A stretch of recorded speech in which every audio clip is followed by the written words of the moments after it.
কোনো লুকোচুরি নয়, গণভোটে হ্যাঁ এর পক্ষে বিএনপি।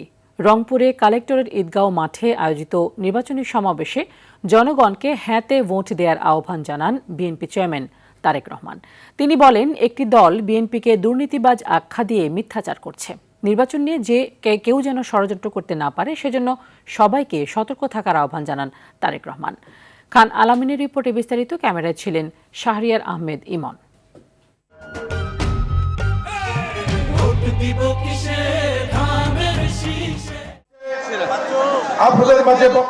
উত্তরের জনপদে তারেক উৎসব। বিভাগের ৮ জেলার মানুষ রংপুর কালেক্টরেট ঈদগাঁও মাঠে।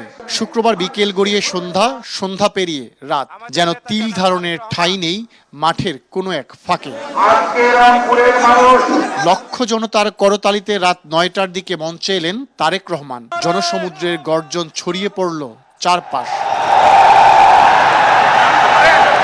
শুরুতেই আবু সাঈদের স্বপ্নের বাংলাদেশ গড়ে তোলার প্রত্যয় ব্যক্ত করলেন তারেক রহমান।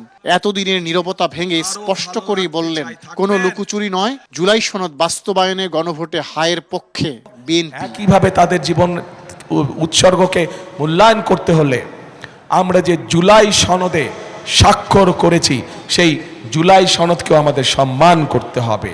এবং সেজন্যই আপনাদের সকলকে অনুরোধ করব যে ধানের শীষে যেমন সিলটা দিবেন 12 তারিখে, একই সাথে আপনাকে যে দ্বিতীয় ব্যালট পেপারটি দিবে হ্যাঁ এবং না, সেখানে হায়ের পক্ষে দয়া করে আপনারা রায় দিবেন। তারেক রহমান বলেন, একটি রাজনৈতিক দল বিএনপিকে দুর্নীতিবাজ আখ্যা দিয়ে মিথ্যাচার করছে। বহু প্রতীক্ষার এই ভোট যেন কেউ কেড়ে নিতে না পারে, সে বিষয়ে রংপুরবাসীকে সজাগ ও ঐক্যবদ্ধ থাকার আহ্বান জানান তিনি। বিএনপি যদি খারাপ হয়ে থাকে, তাহলে তারা ছিল কেন আমাদের সাথে পুরো 5 বছর?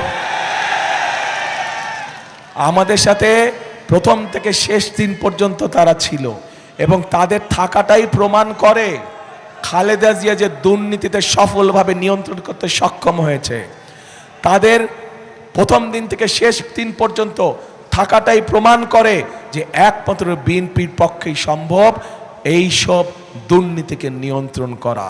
ক্ষমতায় গেলে তিস্তা মহাপরিকল্পনা বাস্তবায়ন সহ রংপুরবাসীর দীর্ঘ বঞ্চনার অবসানের অঙ্গীকার করেন বিএনপি চেয়ারম্যান। তিস্তা মহাপরিকল্পনা বলতে আমরা যা বুঝি, খাল খনন, বন সংরক্ষণ সহ কর্মসংস্থান সহ যেই কাজগুলো আছে, ইনশাল্লাহ পর্যায়ক্রমিকভাবে সবগুলো কাজ আমরা শুরু করব। তিস্তা ব্যারেজ প্রকল্পের কাজ ইনশাল্লাহ 12 তারিখে নির্বাচনের পরে 13 তারিখে বিএনপি ইনশাল্লাহ সরকার গঠন করলে এই এলাকার মানুষের জন্য যে তিস্তা ব্যারেজের স্বপ্ন, সেটি পূরণের কাজে যথাসম্ভব দ্রুত হাত দিব ইনশাল্লাহ। এছাড়া আবু সাঈদের স্বপ্ন পূরণে দুর্নীতির টুটি চেপে ধরার প্রতিশ্রুতি দেন তারেক রহমান। তাদেরকে আপনারা ধানের শীষ মার্কায় জয়যুক্ত করবেন 12 তারিখে। খান আলামিন, RTV, রংপুর। মনে আছে আপনাদের?